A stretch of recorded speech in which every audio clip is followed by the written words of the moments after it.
Esto.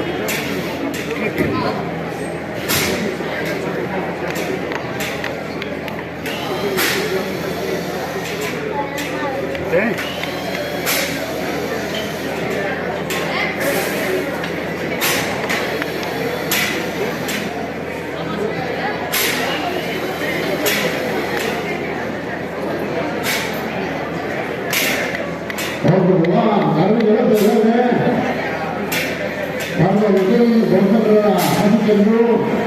Ahí está, esta veterana atleta de Valencia, que desea completamente